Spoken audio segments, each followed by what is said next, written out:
ਸਤਿਨਾਮ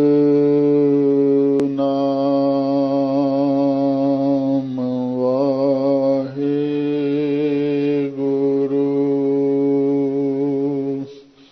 ਸਤਿਨਾਮ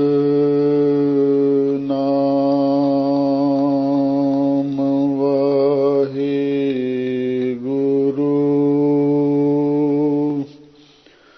ਸਤਿਨਾਮ ਵਾਹਿਗੁਰੂ।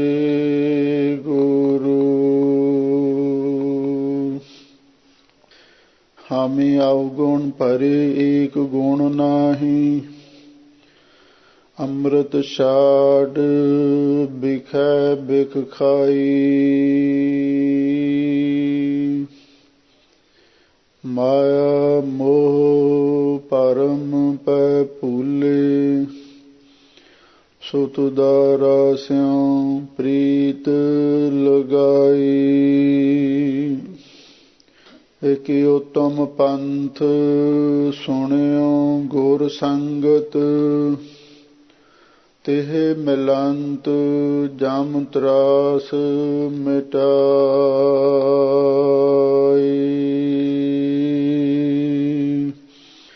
ਇਕ ਅਰਦਾਸ ਪਾਠ ਕੀਰਤ ਕੀ, ਗੁਰ ਰਾਮਦਾਸ ਰਾਖਹੁ ਸਰਨਾਈ।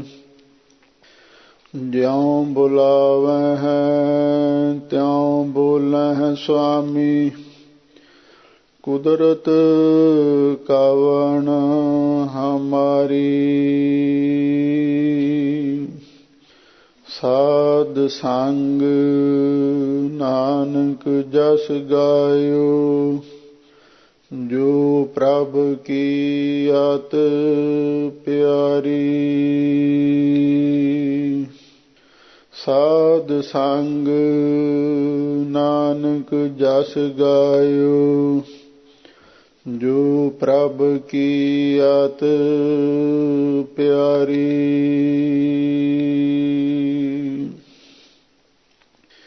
ਸਤਿਨਾਮ ਸ੍ਰੀ ਵਾਹਿਗੁਰੂ ਸਾਹਿਬ ਜੀਓ। ਇਕ ਓੰਕਾਰ ਸਤਿਗੁਰ ਪ੍ਰਸਾਦਿ। ਆਸਾ ਘਰ ਦਸਵਾਂ ਮਹੱਲਾ ਪੰਜਵਾਂ। ਜਿਸਨੂੰ ਤੂੰ ਅਸਥਿਰ ਕਰ ਮਾਨਹਿ, ਤੇ ਪਾਹੁਨ ਦੋ ਦਹਾ। ਪੁੱਤਰ ਕਲਤਰ ਗ੍ਰਹਿ ਸਗਲ ਸਮਗਰੀ, ਸਭ ਮਿਥਿਆ ਅਸਨਹਾ। ਜਿਸਨੂੰ ਤੂੰ ਅਸਥਿਰ ਕਰ ਮਾਨਹਿ, ਤੇ ਪਾਹੁਨ ਦੋ ਦਹਾ।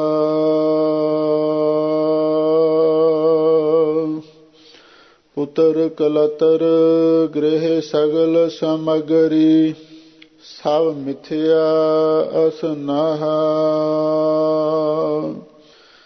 ਰੇ ਮਨ ਕਿਆ ਕਰਹਿ ਹੈ ਹਾ। ਦ੍ਰਿਸ਼ਟ ਦੇਖ ਜੈਸੇ ਹਰ ਚੰਦੌਰੀ, ਇਕ ਰਾਮ ਭਜਨ ਲੈ ਲਹਾ ਰਹਾਉ। ਜੈਸੇ ਬਸਤਰ ਦੇਹ ਉਡਾਨੇ, ਦਿਨ ਦੋਏ ਚਾਰ ਪੂਰਹਾ। ਪੀਤ ਉਪਰੇ ਕੇਤਕ ਧਾਈਐ, ਅੰਤ ਓਰ ਕੋ ਆਹਾ। ਜੈਸੇ ਅੰਬ ਕੁੰਡ ਕਰ ਰਾਖਿਓ, ਭਰਤ ਸਿੰਧ ਗਲ ਜਾਹਾ। ਆਵਗ ਆਗਿਆ ਪਾਰ ਬ੍ਰਹਮ ਕੀ, ਉਠ ਜਾਸੇ ਮੋਹਤ ਚਸਾਹਾ। ਰੇ ਮਨ ਲਿਖੈ ਚਾਲਹਿ ਲਿਖੈ ਬੈਸਹਿ ਲਿਖੈ ਲੈਂਦਾ ਸਾਹਾ।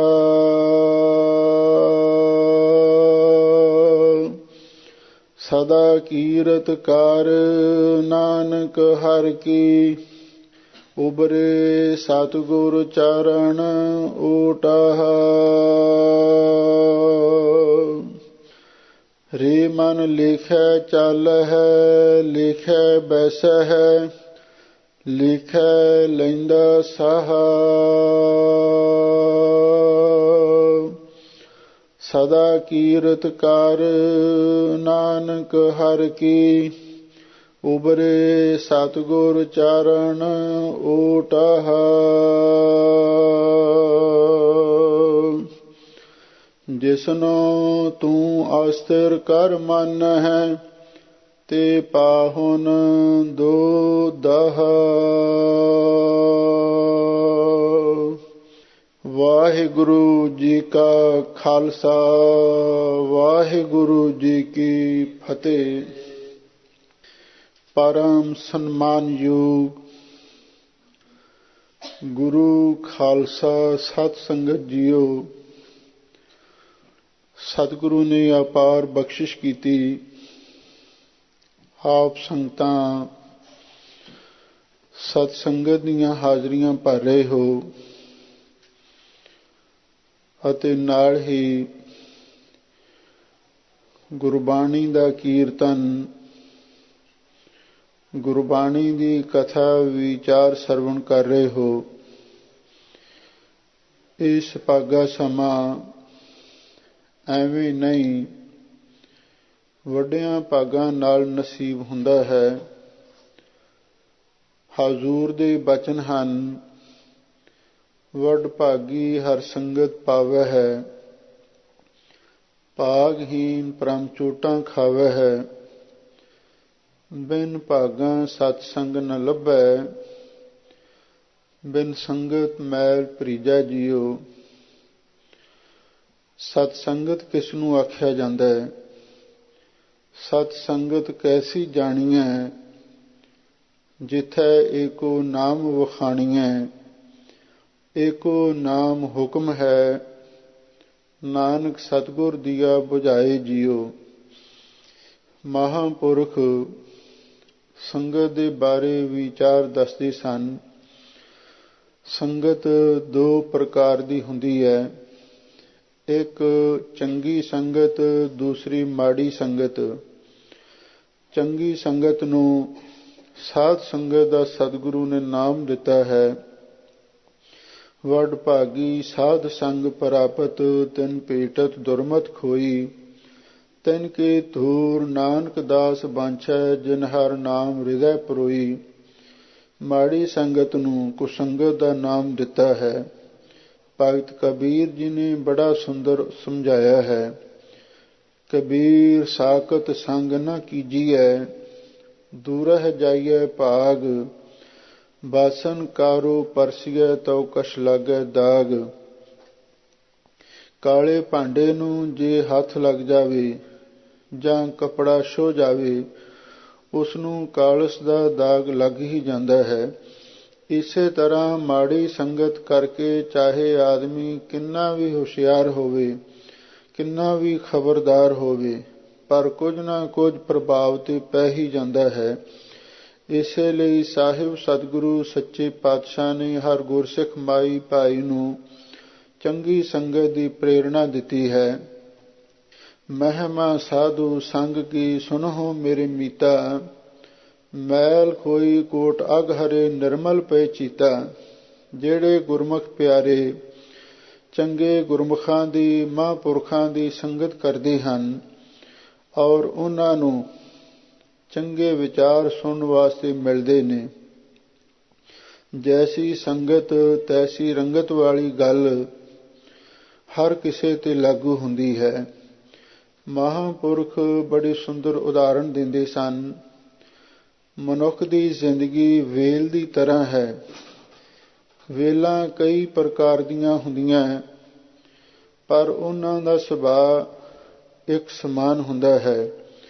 ਜੇ ਕਿਸੇ ਵੇਲ ਨੂੰ ਬਿਰਛ ਦੀ ਸੰਗਤ ਮਿਲ ਜਾਵੇ, ਉਹ ਵੇਲ ਬਿਰਛ ਤੇ ਚੜ੍ਹ ਜਾਂਦੀ ਹੈ। ਜੇ ਉਸੇ ਵੇਲ ਨੂੰ ਦੀਵਾਰ ਦੀ ਸੰਗਤ ਮਿਲ ਜਾਵੇ, ਦੀਵਾਰ ਤੇ ਚੜ੍ਹ ਜਾਂਦੀ ਹੈ।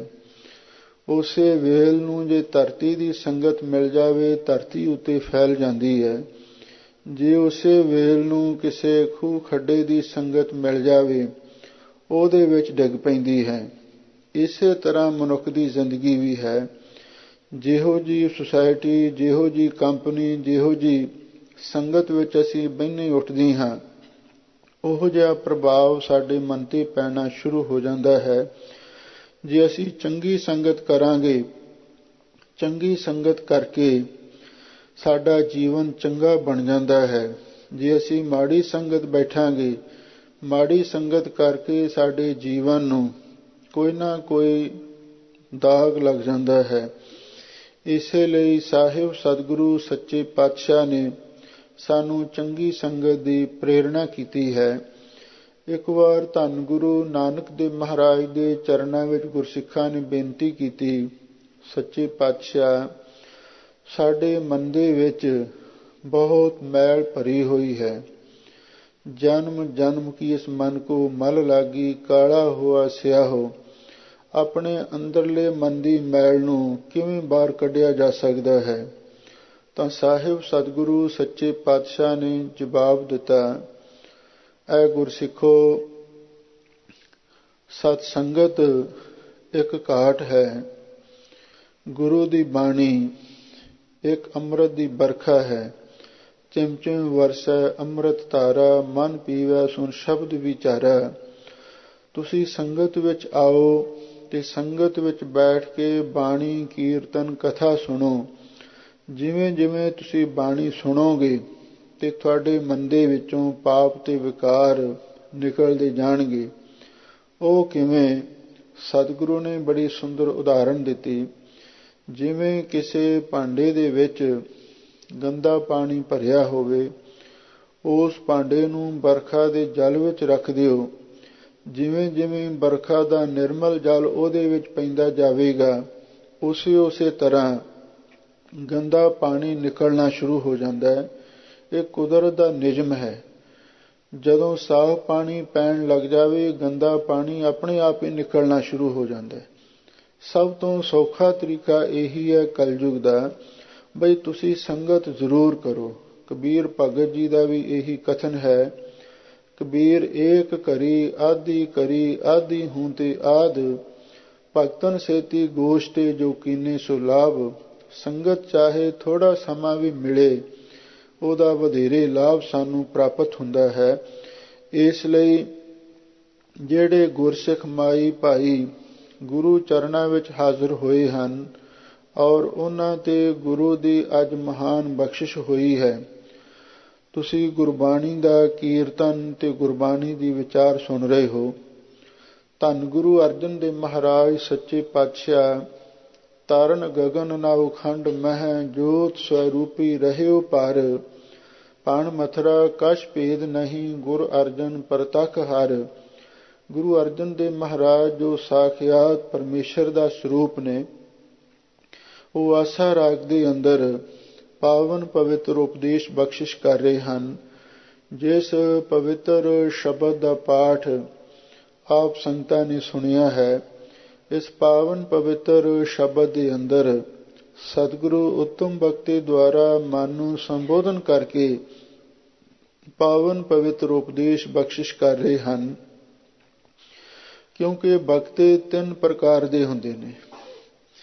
ਇੱਕ ਉੱਤਮ ਬਖਤੇ ਹੁੰਦੇ ਨੇ, ਜਿਹੜੇ ਸਭ ਨੂੰ ਸਾਂਝਾ ਉਪਦੇਸ਼ ਦਿੰਦੇ ਹਨ। ਜਦੋਂ ਆਪਾਂ ਮਨ ਨੂੰ ਉਪਦੇਸ਼ ਦਿੰਦੇ ਹਾਂ, ਉਹ ਸਾਰਿਆਂ ਲਈ ਸਾਂਝਾ ਉਪਦੇਸ਼ ਬਣ ਜਾਂਦਾ ਹੈ। ਦੂਸਰੇ ਮੱਧਮ ਬਖਤੇ ਹੁੰਦੇ ਨੇ, ਜਿਹੜੇ ਕਿਸੇ ਨੂੰ ਮੁਖਾਤਬ ਹੋ ਕੇ, ਕਿਸੇ ਦਾ ਨਾਮ ਲੈ ਕੇ ਕਿਸੇ ਨੂੰ ਉਪਦੇਸ਼ ਦਿੰਦੇ ਹਨ, ਉਹਨਾਂ ਨੂੰ ਮੱਧਮ ਬਖਤੇ ਕਿਹਾ ਜਾਂਦਾ ਹੈ। ਤੀਸਰੇ ਕਨਿਸ਼ਟ ਬਖਤੇ ਹੁੰਦੇ ਹਨ, ਜਿਹੜੇ ਕਿਸੇ ਨੂੰ ਘੂਰ ਕੇ, ਤਾੜ ਕੇ ਉਪਦੇਸ਼ ਦਿੰਦੇ ਹਨ ਜਾਂ ਅਨੁਕਤੀ ਦੁਆਰਾ ਉਪਦੇਸ਼ ਦਿੰਦੇ ਹਨ।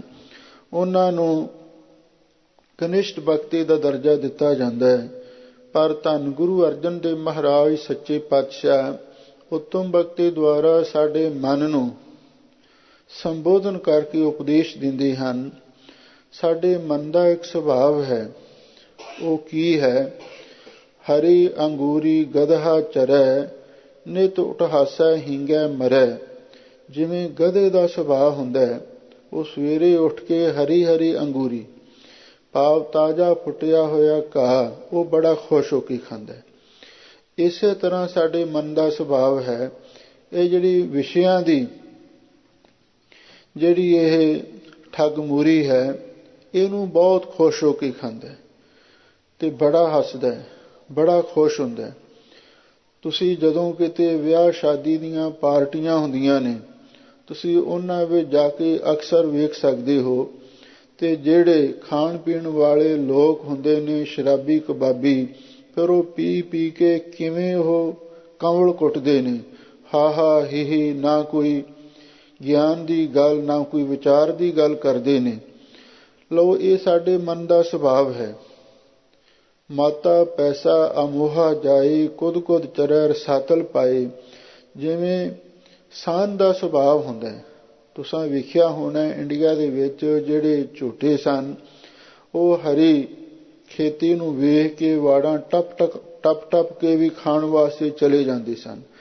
ਇਸੇ ਤਰ੍ਹਾਂ ਸਾਡੇ ਮਨ ਦਾ ਸੁਭਾਵ ਹੈ, ਇਹ ਵਿਸ਼ੇ ਵਿਕਾਰਾਂ ਦੀ ਠੱਗ ਬੂਠੀ ਖਾਣ ਵਾਸਤੇ ਸਾਨ ਵਾਂਗੂ ਬੇਰੋਕ ਤੇ ਆਮੋੜ ਹੋ ਕੇ ਜਾਣ ਦੀ ਕੋਸ਼ਿਸ਼ ਕਰਦਾ ਰਹਿੰਦਾ ਹੈ ਤੇ ਜੇ ਕੋਈ ਇਸ ਨੂੰ ਮੋੜੇ ਤਾਂ ਵੀ ਮੁੜਨ ਵਾਸਤੇ ਤਿਆਰ ਨਹੀਂ। ਹਾਂ, ਜਦੋਂ ਫਿਰ ਇਹਦੇ ਡੰਡੇ ਵੱਜਦੇ ਨੇ, ਠੋਕਰਾਂ ਵੱਜਦੀਆਂ ਨੇ, ਤੇ ਫਿਰ ਥੋੜ੍ਹਾ ਜਿਹਾ ਦਿਮਾਗ ਟਿਕਾਣੇ ਆਉਂਦਾ ਹੈ।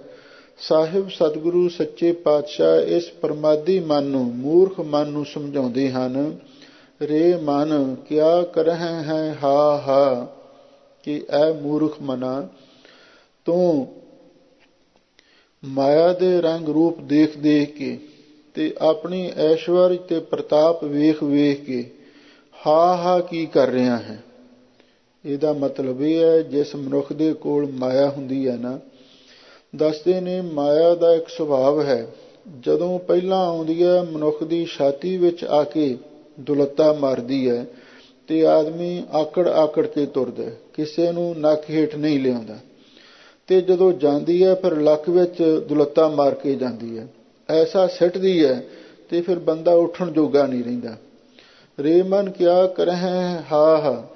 ਲਓ, ਸਤਿਗੁਰੂ ਕਹਿੰਦੇ ਨੇ, ਐ ਮਨਾ, ਜਦੋਂ ਮਾਇਆ ਆਉਂਦੀ ਹੈ ਤਾਂ ਉਸ ਵੇਲੇ ਤੂੰ ਹੰਕਾਰ ਦੇ ਵਿੱਚ ਹਾ ਹਾ ਉਚਾਰਨ ਕਰਦਾ ਹੈ ਵੀ ਹਾਂ, ਮੇਰੇ ਵਰਗਾ ਕੋਈ ਦੁਨੀਆ ਦੇ ਵਿੱਚ ਹੋਰ ਬੰਦਾ ਨਹੀਂ ਹੈ, ਮੈਂ ਹੀ ਸਭ ਤੋਂ ਵਧੇਰੇ ਅਮੀਰ ਹਾਂ, ਮੈਂ ਹੀ ਧਰਮੀ ਹਾਂ, ਮੈਂ ਹੀ ਵੱਡਾ ਸੇਵਾਦਾਰ ਹਾਂ।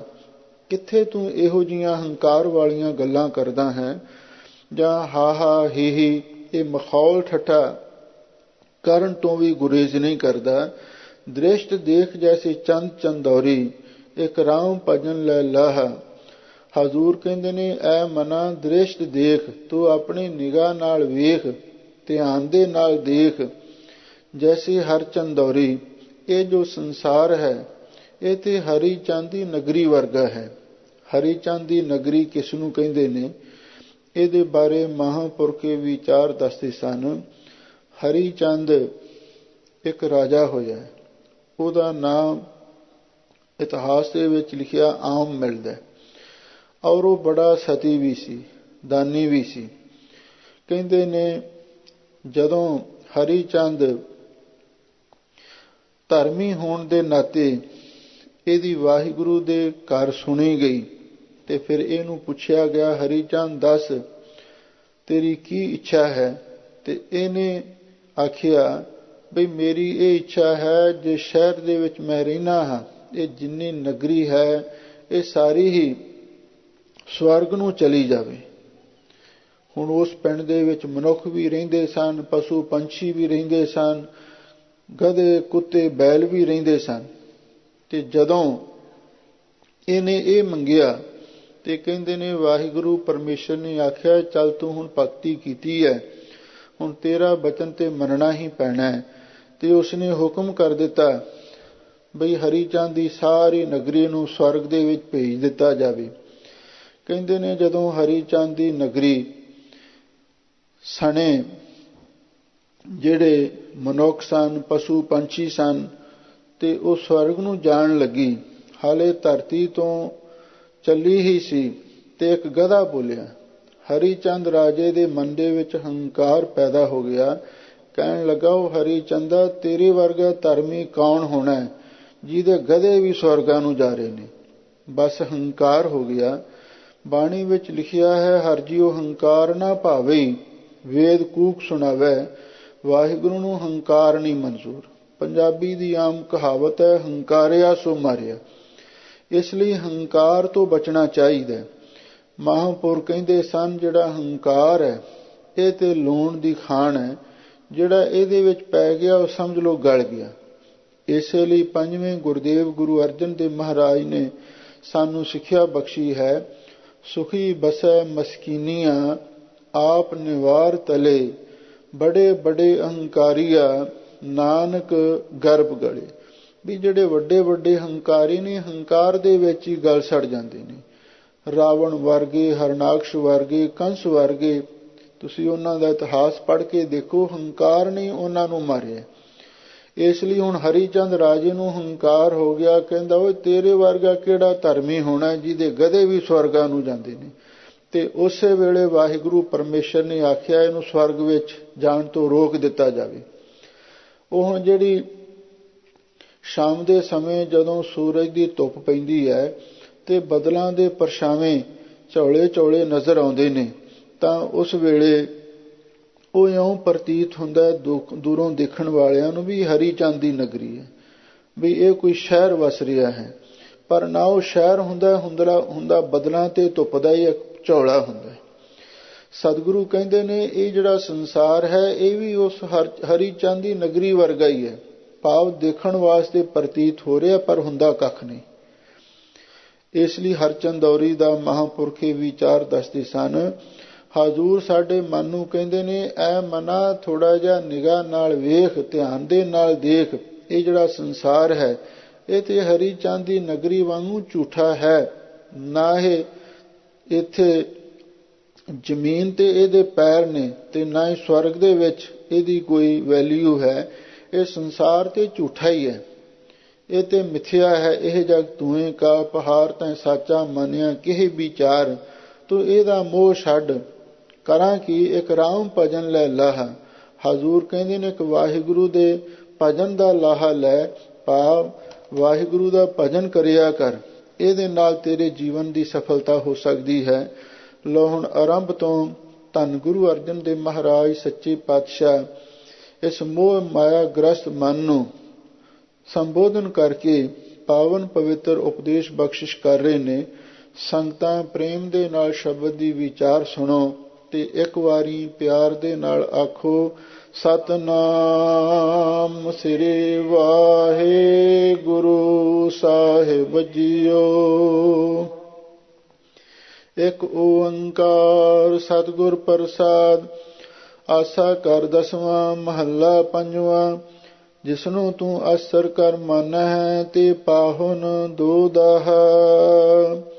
ਇੱਕ ਓੰਕਾਰ, ਉਹ ਵਾਹਿਗੁਰੂ ਇੱਕ ਅਦਵੈਤ ਸਰੂਪ ਹੈ। ਓੰਕਾਰ ਸਾਰਿਆਂ ਦਾ ਪ੍ਰਕਾਸ਼ਕ, ਸਤ ਨਾਸ ਤੋਂ ਰਹਿਤ, ਗੁਰਪ੍ਰਸਾਦ ਗੁਰੂ ਦੀ ਕਿਰਪਾ ਨਾਲ ਮਿਲਦਾ ਹੈ। ਆਸਾ ਰਾਗ ਤੇ ਕਾਰ ਦਸਵੇਂ ਸੁਰਤਾਲ ਦੇ ਵਿੱਚ ਮਹੱਲਾ ਪੰਜਵਾਂ। ਪੰਜਵੇਂ ਸਤਿਗੁਰੂ ਅੱਗੇ ਇਹ ਸ਼ਬਦ ਉਚਾਰਨ ਕਰ ਰਹੇ ਹਨ, ਜਿਸਨੂੰ ਤੂੰ ਅਸਰ ਕਰ ਮੰਨੈ ਤੇ ਪਾਹੁਨ ਦੋਦਹ। ਮਨ ਨੂੰ ਸੰਬੋਧਨ ਕਰਕੇ ਉਪਦੇਸ਼ ਦਿੱਤਾ ਹੈ ਕਿ ਐ ਮਨਾ, ਜਿਸ ਸੰਸਾਰ ਨੂੰ ਤੇ ਜਿਸ ਸਰੀਰ ਤੇ ਆਪਣੀ ਜਵਾਨੀ ਨੂੰ, ਜਿਸ ਐਸ਼ਵਰਜ ਤੇ ਹੋਰ ਧਨ ਨੂੰ ਤੇ ਮਾਇਆ ਨੂੰ ਤੂੰ ਹਮੇਸ਼ਾ ਲਈ ਸਥਿਰ ਕਰਕੇ ਮੰਨ ਰਿਹਾ ਹੈ। ਕਿਉਂਕਿ ਹਰ ਮਨੁੱਖ ਦਾ ਇਹ ਖਿਆਲ ਹੈ ਬਈ ਇਹ ਜਿਹੜਾ ਸੰਸਾਰ ਹੈ ਇਹ ਦੁਨੀਆ ਹਮੇਸ਼ਾ ਰਹਿਣ ਵਾਲੀ ਹੈ। ਤੇ ਜਿੱਥੋਂ ਤੱਕ ਸਰੀਰ ਦਾ ਸਵਾਲ ਹੈ, ਇਹਦੇ ਬਾਰੇ ਵੀ ਅਸੀਂ ਸਾਰੇ ਇਹੀ ਸੋਚਦੇ ਹਾਂ ਵੀ ਸਾਡੇ ਸਰੀਰ ਨੇ ਵੀ ਹਮੇਸ਼ਾ ਹੀ ਰਹਿਣਾ, ਅਸੀਂ ਨਹੀਂ ਮਰਨਾ। ਹੋਰ ਦੁਨੀਆ ਭਾਵੇਂ ਮਰ ਜਾਵੇ ਪਰ ਅਸੀਂ ਨਹੀਂ ਮਰਨਾ। ਇਹ ਹਰ ਮਨੁੱਖ ਦੇ ਮਨ ਦੇ ਵਿੱਚ ਐਸਾ ਇੱਕ ਵਹਿਮ ਪੈਦਾ ਹੋਇਆ ਹੈ। ਪਰ ਹਜ਼ੂਰ ਕਹਿੰਦੇ ਨੇ, ਜਿਸ ਨੂੰ ਤੂੰ ਅਸਰ ਕਰ ਮੰਨੈ ਹੈ, ਐ ਮਨਾ ਜਿਸ ਵਸਤੂ ਨੂੰ ਸੰਸਾਰ ਹੈ ਚਾਹੇ ਸਰੀਰ ਹੈ, ਤੂੰ ਇਹਨੂੰ ਸਦਾ ਸਥਿਰ ਕਰਕੇ ਮੰਨਦਾ ਹੈ। ਤੇ ਪਾਹੁਨ ਦੋ ਦਾਹਾ, ਇਹ ਦੋ ਦਾਹਾ ਦਾ ਅਰਥ ਹੈ ਵੀ ਇਹ ਤੇ 2 ਦਿਨ ਦਾ ਹੀ ਪ੍ਰਾਹੁਣਾ ਹੈ। ਇਹ ਸਰੀਰ ਵੀ ਤੇ ਸੰਸਾਰ ਵੀ ਇਹ 2 ਦਿਨ ਦਾ ਪ੍ਰਾਹੁਣਾ ਹੈ। ਜਿਵੇਂ ਕੋਈ ਪ੍ਰਾਹੁਣਾ ਕਿਸੇ ਦੇ ਘਰ ਆਉਂਦਾ ਹੈ, ਉਹ 2 ਦਿਨ ਰਹਿ ਕੇ ਚਲਿਆ ਜਾਂਦਾ ਹੈ, ਤੇ ਇਸੇ ਤਰ੍ਹਾਂ ਅਸੀਂ ਵੀ 2 ਦਿਨ ਵਾਸਤੇ ਸੰਸਾਰ ਵਿੱਚ ਆਏ ਹਾਂ। ਇੱਕ ਉਦੋਂ ਪਤਾ ਲੱਗਦਾ ਜਦੋਂ ਕੋਈ ਪੈਦਾ ਹੁੰਦਾ ਹੈ, ਤੇ ਫਿਰ ਜਾਂ ਉਦੋਂ ਪਤਾ ਲੱਗਦਾ ਜਦੋਂ ਕੋਈ ਚਲਿਆ ਜਾਂਦਾ। 2 ਹੀ ਦਿਨ ਨੇ ਨਾ, ਇੱਕ ਜਨਮ ਦਾ ਤੇ ਇੱਕ ਮਰਨ ਦਾ। ਬਸ 2 ਦਿਨ ਦਾ ਹੀ ਪਤਾ ਲੱਗਦਾ, ਬਾਕੀ ਜ਼ਿੰਦਗੀ ਦਾ ਸੁਪਨੇ ਵਾਂਗੂ ਲੰਘ ਜਾਂਦੀ ਹੈ। ਇਸੇ ਲਈ ਹਜ਼ੂਰ ਕਹਿੰਦੇ ਨੇ, ਜਿਸ ਸਰੀਰ ਤੇ ਸੰਸਾਰ ਨੂੰ ਤੂੰ ਸਦਾ ਸਥਿਰ ਕਰਕੇ ਮੰਨਦਾ ਹੈ, ਉਹ ਤੇ 2 ਦਿਨ ਦਾ ਹੀ ਪ੍ਰਾਹੁਣਾ ਹੈ। 2 ਦਾਹਾ, ਜਿਹੜਾ ਦਾਹਾ ਸ਼ਬਦ ਹੈ ਇਹ ਫਾਰਸੀ ਦਾ ਲਫ਼ਜ਼ ਹੈ। ਸਭ ਦਾਹ, ਸਭ ਕਹਿੰਦੇ ਨੇ ਰਾਤ ਨੂੰ, ਤੇ ਦਾਹ ਕਹਿੰਦੇ ਨੇ ਦਿਨ ਨੂੰ। ਸਭ ਦਾਹ ਮਾਹੇ ਵਖਾਣੀ ਹੈ, ਤੇ ਇੱਥੇ ਦਾਹਾ ਸ਼ਬਦ ਇਹ 2 ਦਿਨ ਦਾ ਵਾਚਕ ਹੋ ਗਿਆ ਹੈ। ਜੇ ਇਸ ਨੂੰ ਪੰਜਾਬੀ ਦਾ ਸ਼ਬਦ ਮੰਨ ਲਈਏ 2 ਦਾਹਾ, ਤੇ ਫਿਰ 2 ਦਾਹਾ ਤੇ 2 ਦਾਹੇ 20 ਦੀ ਗਿਣਤੀ ਬਣਦੀ ਹੈ। ਤੇ ਜੇ ਇਉਂ ਵੀ ਵਿਚਾਰ ਕਰ ਲਈਏ ਵੀ ਜਿਸ ਨੂੰ ਅਸੀਂ ਸਦਾ ਸਿਰ ਕਰਕੇ ਮੰਨਦੇ ਹਾਂ, ਤੇ ਵੀ ਉਹ ਤੇ ਬਸ 2 ਦਾਹੇ 20 ਦਿਨਾਂ ਦੇ ਪ੍ਰਾਹੁਣੇ ਨੇ, ਬਹੁਤਾ ਲੰਬਾ ਸਮਾਂ ਨਹੀਂ ਰਹਿ ਸਕਦੇ। ਤੇ ਵੈਸੇ ਮੁੱਖ ਅਰਥ 2 ਦਾਹਾ ਵੀ ਇਹ 2 ਦਿਨ ਦਾ ਹੀ ਪ੍ਰਾਹੁਣਾ ਹੈ। ਇਹ ਸਰੀਰ ਵੀ ਤੇ ਸੰਸਾਰ ਵੀ, ਇਹਨੇ ਹਮੇਸ਼ਾ ਨਹੀਂ ਸੰਸਾਰ ਦੇ ਵਿੱਚ ਰਹਿਣਾ। ਪੁੱਤਰ ਕਲਤਰ ਗ੍ਰਹਿ ਸਗਲ ਸਮਗਰੀ, ਸਭ ਮਿਥਿਆ ਅਸਨਾਹ। ਲੋ ਕਿਹੜੀ ਕਿਹੜੀ ਚੀਜ਼ ਹੈ 2 ਦਿਨ ਦੀ ਪ੍ਰਾਹੁਣੀ, ਲੋ ਧਿਆਨ ਦੇ ਨਾਲ ਸੁਣੋ। ਹਜ਼ੂਰ ਕਹਿੰਦੇ ਨੇ ਪੁੱਤਰ ਨੇ, ਕਲਤਰ ਇਸਤਰੀ ਹੈ, ਗ੍ਰਹਿ ਘਰ ਹੈ, ਤੇ ਹੋਰ ਸਾਰੀ ਸਮੱਗਰੀ, ਖਾਣ ਪੀਣ ਪਹਿਨਣ ਵਾਲਾ ਜੋ ਸਾਮਾਨ ਅਸੀਂ ਵਰਤਦੇ ਹਾਂ, ਸਭ ਮਿਥਿਆ ਅਸਨਾਹ। ਲੋ ਹਜ਼ੂਰ ਕਹਿੰਦੇ ਨੇ ਇਹ ਸਭ ਕੁਝ ਮਿਥਿਆ ਹੈ। ਮਿਥਿਆ ਕਹਿੰਦੇ ਨੇ ਝੂਠੇ ਨੂੰ, ਵੀ ਇਹ ਸਾਰੀ ਸਮੱਗਰੀ ਵੀ ਝੂਠੀ ਹੈ, ਤੇ ਸਰੀਰ ਵੀ ਝੂਠੇ ਨੇ, ਤੇ ਅਸਨਾਹ ਜਿਹੜਾ ਇਹਨਾਂ ਦਾ ਸਨੇਹ ਹੈ, ਇਹਨਾਂ ਦਾ ਮੋਹ ਪਿਆਰ ਹੈ, ਇਹ ਵੀ ਭਾਈ ਝੂਠਾ ਹੈ। ਰੇ ਮਨ ਕਿਆ ਕਰਹਿ ਹੈ ਹਾ ਹਾ, ਦ੍ਰਿਸ਼ਟ ਦੇਖ ਜੈਸੇ ਹਰ ਚੰਦੌਰੀ, ਇੱਕ ਰਾਮ ਭਜਨ ਲੈ ਲਾਹਾ ਰਹਾਉ। ਹਜ਼ੂਰ ਕਹਿੰਦੇ ਨੇ ਐ ਮਨਾ, ਤੂੰ ਕਿਉਂ ਹੰਕਾਰ ਦੇ ਵਿੱਚ ਹਾ ਹਾ ਕਰ ਰਿਹਾ ਹੈ। ਭਾਵ ਆਪਣੇ ਪਰਿਵਾਰ ਦੇ ਵਿੱਚ ਬੈਠ ਕੇ ਹਾ ਹਾ ਹੀ ਹੀ ਤੇ ਇਸ ਤਰ੍ਹਾਂ ਦੇ ਸ਼ੌਕ ਤੇ ਆਪਣੇ ਹੰਕਾਰ ਦੇ ਬਚਨ ਬੋਲ ਰਿਹਾ ਹੈ। ਦ੍ਰਿਸ਼ ਦੇਖ ਜੈਸੇ ਹਰ ਚੰਦੌਰੀ, ਜਰਾ ਨਿਗਾਹ ਨਾਲ ਵੇਖ, ਇਹ ਜਿਹੜਾ ਸੰਸਾਰ ਹੈ ਤੇ ਹਰੀ ਚੰਦ ਦੀ ਨਗਰੀ ਵਾਂਗੂ ਝੂਠਾ ਹੈ। ਇਹ ਤੇ ਬੱਦਲਾਂ ਦਾ ਪਰਛਾਵਾਂ ਹੈ। ਇੱਕ ਰਾਮ ਭਜਨ ਲੈ ਲਾਹਾ, ਇਸੇ ਲਈ ਤੂੰ ਇੱਕ ਵਾਹਿਗੁਰੂ ਦੇ ਭਜਨ ਦਾ ਲਾਹਾ ਪ੍ਰਾਪਤ ਕਰ। ਵਾਹਿਗੁਰੂ ਵਾਹਿਗੁਰੂ ਦਾ ਭਜਨ ਕਰਿਆ ਕਰ, ਇਹ ਤੇਰੇ ਨਾਲ ਜਾਣ ਵਾਲੀ ਚੀਜ਼ ਹੈ। ਹੋਰ ਕਿਸੇ ਵਸਤੂ ਨੇ, ਕਿਸੇ ਵਿਅਕਤੀ ਨੇ ਨਾਲ ਨਹੀਂ ਜਾਣਾ। ਸਤਿਗੁਰੂ ਦੇ ਬਚਨ ਨੇ, ਮਾਤ ਪਿਤਾ ਬੰਤਾ ਸੁਤ ਬੰਧਪ, ਇਸ਼ਟ ਮੀਤ ਅਰ ਭਾਈ, ਪੂਰਬ ਜਨਮ ਕੇ ਮਿਲੇ ਸੰਜੋਗੀ, ਅੰਤਹ ਕੋ ਨਾ ਸਹਾਈ। ਇਹ ਸਾਰੇ ਜਿੰਨੇ ਪਦਾਰਥ ਨੇ ਇਹ ਤੇ ਹਰੀ ਚੰਦ ਦੀ ਨਗਰੀ ਵਾਂਗੂ ਝੂਠੇ ਨੇ, ਇਹਨਾਂ ਨੇ ਤੇਰੇ ਨਾਲ ਨਹੀਂ ਜਾਣਾ। ਹਾਂ, ਇੱਕ ਵਾਹਿਗੁਰੂ ਦੇ ਨਾਮ ਦਾ ਭਜਨ ਦਾ ਲਾਹਾ ਲੈ, ਉਹ ਤੇਰੇ ਨਾਲ ਜਾਵੇਗਾ। ਰਹਾਉ ਵਿਸਰਾਮ ਦੇ ਕੇ ਹਜ਼ੂਰ ਅੱਗੇ ਫਿਰ ਬੜੀਆਂ ਸੁੰਦਰ ਉਦਾਹਰਣਾਂ ਦਿੰਦੇ ਹਨ। ਜੈਸੇ ਬਸਤਰ ਦੇਹ ਉਡਾਨੇ, ਦਿਨ 2-4 ਪੁਰਾਹਾ। ਲੋ ਹਜ਼ੂਰ ਕਹਿੰਦੇ ਨੇ ਵੀ ਅਸੀਂ ਜਿਵੇਂ ਆਪਣੀ ਦੇਹ ਉੱਤੇ ਬਸਤਰ ਉਡਾਨੇ, ਬਸਤਰ ਪਹਿਨਦੇ ਹਾਂ। ਹਰ ਮਨੁੱਖ ਆਪਣੇ ਸਰੀਰ ਉੱਤੇ ਕੱਪੜੇ ਪਾਉਂਦੇ। ਦਿਨ 2-4 ਪੁਰਾਹਾ, ਹਜ਼ੂਰ ਕਹਿੰਦੇ ਨੇ 2-4 ਦਿਨਾਂ ਦੇ ਵਿੱਚ ਪੁਰਾਹਾ ਉਹ ਭੁਰ ਜਾਂਦੇ ਨੇ, ਪੁਰਾਣੇ ਹੋ ਜਾਂਦੇ ਨੇ, ਜੀਰਨ ਹੋ ਜਾਂਦੇ ਨੇ, ਤੇ ਫਿਰ ਉਹਨਾਂ ਨੂੰ ਪੁਰਾਣੇ ਕੱਪੜਿਆਂ ਨੂੰ ਲਾਉਣਾ ਪੈਂਦਾ, ਛੱਡਣਾ ਪੈਂਦਾ। ਇਸੇ ਤਰ੍ਹਾਂ ਸਾਡੀ ਰੂਹ ਨੇ, ਸਾਡੀ ਆਤਮਾ ਨੇ ਕੱਪੜੇ ਵੀ ਪਹਿਨੇ ਹੋਏ ਨੇ। ਉਹ ਕੱਪੜੇ ਕਿਹੜੇ ਨੇ? ਉਹ ਹੈ ਸਰੀਰ, ਆ ਦੇਹਾਂ, ਇਹ ਵੀ ਕੱਪੜੇ ਹੀ ਨੇ। ਕਰਮੀ ਆਵੇ ਕੱਪੜਾ ਨਦਰੀ ਮੋਖ ਦੁਆਰ, ਇਹ ਜਿਹੜਾ ਸਰੀਰ ਹੈ ਇਹ ਵੀ ਇੱਕ ਕੱਪੜਾ ਹੀ ਹੈ। ਲੋ ਜਿਵੇਂ ਅਸੀਂ ਆਪਣੇ ਸਰੀਰ ਤੇ ਵਸਤਰ ਪਹਿਨਦੇ ਹਾਂ, ਇਸੇ ਤਰ੍ਹਾਂ ਸਾਡੀ ਆਤਮਾ ਨੇ ਸਰੀਰ ਰੂਪੀ ਵਸਤਰ ਪਹਿਨੇ ਹੋਏ ਨੇ। ਦਿਨ ਦੋਏ ਚਾਰ ਪੁਰਾਹਾ, ਜਿਵੇਂ ਬਾਹਰਲੇ ਕੱਪੜੇ 2-4 ਦਿਨਾਂ ਦੇ ਵਿੱਚ ਪੁਰਾਣੇ ਹੋ ਜਾਂਦੇ ਨੇ, ਇਸੇ ਤਰ੍ਹਾਂ ਇਹ ਸਰੀਰ ਰੂਪੀ ਕੱਪੜੇ ਵੀ 2-4 ਦਿਨਾਂ ਦੇ ਵਿੱਚ ਹੀ ਪੁਰਾਹਾ ਇਹ ਭੁਰ ਜਾਂਦੇ ਨੇ, ਇਹ ਵੀ ਨਾਸ ਹੋ ਜਾਂਦੇ ਨੇ। ਜਿਵੇਂ ਮਨੁੱਖ ਦੇ ਬਾਹਰਲੇ ਕੱਪੜੇ ਪਾਏ 2-4 ਦਿਨਾਂ ਤੋਂ ਬਾਅਦ ਪੁਰਾਣੇ ਹੋ ਜਾਂਦੇ ਨੇ, ਤੇ ਇਸੇ ਤਰ੍ਹਾਂ ਸਰੀਰ ਵੀ 2-4 ਦਿਨਾਂ ਦੇ ਵਿੱਚ ਪੁਰਾਣੇ ਹੋ ਜਾਂਦੇ ਹਨ।